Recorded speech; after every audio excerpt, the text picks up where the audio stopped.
O que faz um homem que diz lutar pela democracia, como Lula, ser fã e amigo dos piores ditadores do mundo das últimas décadas? Você já ouviu falar em Gaddafi? Esse é o nome de um dos ditadores mais sanguinários das últimas décadas. Ele simplesmente arruinou milhares de vidas do seu próprio povo, na Líbia. Apesar dos crimes contra a humanidade dos quais Gaddafi foi condenado pelo Tribunal de Haia, que atualmente é o principal órgão de defesa dos direitos humanos em todo o mundo, infelizmente o atual presidente do Brasil, Lula, teve fortes laços de amizade com Gaddafi, sendo que pessoas que atuaram ao lado de Lula na campanha do primeiro mandato do qual ele foi eleito, afirmam que Gaddafi chegou até a doar dinheiro para a campanha do primeiro mandato de Lula, literalmente dinheiro manchado com sangue do povo da Líbia. Durante o primeiro e segundo mandato de Lula, ele se encontrou com o temido ditador da Líbia, Muammar Gaddafi, 4 vezes. Num desses encontros, em julho de 2009, Lula chamou Gaddafi de amigo e irmão. E antes de eu falar sobre alguns crimes contra a humanidade cometidos por Gaddafi, como por exemplo, fazer seus soldados cercarem uma cidade do seu próprio país durante vários meses para que toda a população morresse de fome, vou citar mais um fato que deixa mais firme o laço de amizade de Lula com o ditador sanguinário da Líbia. Escute só. Durante a delação premiada do ex-ministro da Fazenda de Lula, Antônio Palocci, o mesmo admitiu que Luiz Inácio Lula da Silva havia recebido US$ 1 milhão para usar na campanha do PT na eleição de 2002. Dinheiro que foi tirado do povo líbio por um governo cruel que durou décadas. Agora me responda, alguém que se diz democrata, aceitar doação de um ditador que ficou mais de 40 anos torturando o próprio povo, é algo normal? Gaddafi era conhecido no Oriente Médio como o monstro do deserto. Ele assumiu o controle total da Líbia após liderar uma revolução no ano de 1969. Em 1977, declarou oficialmente que a Líbia era uma nação socialista e proibiu o povo da Líbia de ter 2 imóveis. Quem tinha 2 casas teve que ceder uma para o governo. Talvez esse seja um dos motivos para a amizade de Lula com o ditador líbio. Por décadas, as arrecadações do governo líbio iam diretamente para o cofre de Gaddafi, sendo que ele se tornou um dos líderes governistas mais ricos do mundo. A crueldade e corrupção do monstro do deserto não param por aí. Durante décadas, ele manteve campos de concentração onde manteve qualquer pessoa que fizesse oposição ao governo, principalmente professores e jornalistas. Relatos de prisioneiros dizem que os soldados de Gaddafi recebiam estimulantes para aumentar o libido e assediar as prisioneiras. Tudo autorizado pela nação socialista de Gaddafi.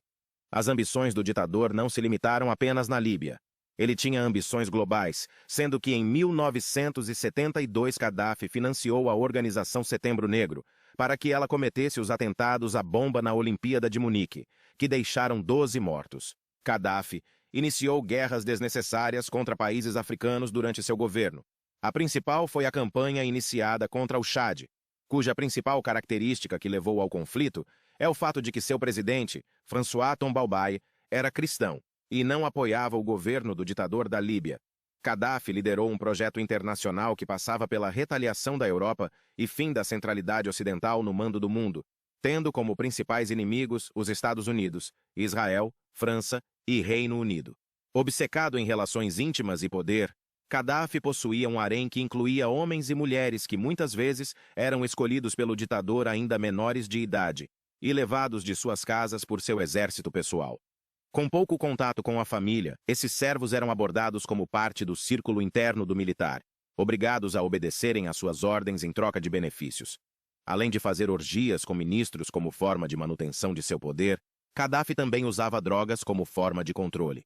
Dormia com a esposa ou as filhas de seus inimigos como forma de humilhação e obrigava seus servos a consumir substâncias químicas para ficarem entorpecidos e serem mais fáceis de controlar. Um dos fatos mais marcantes do seu governo foi o cerco a Misrata, cidade com alta concentração de opositores.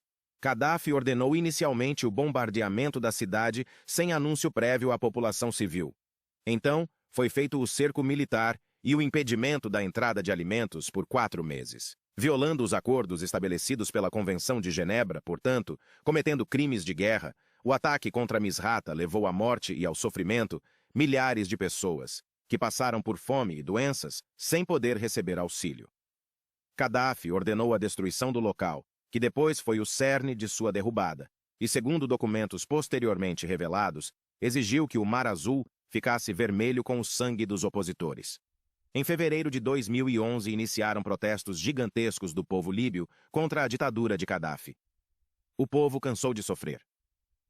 Naquele ano, lutando para se manter no poder, Gaddafi autorizou que seu exército matasse pelo menos 50 mil pessoas, o seu próprio povo.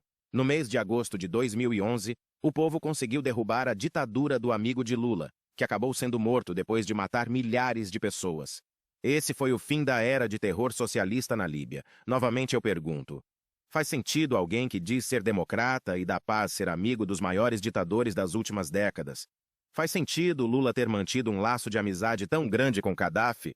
Como minha avó já dizia, diga-me com quem andas que te direi quem és. Sem mais por hoje.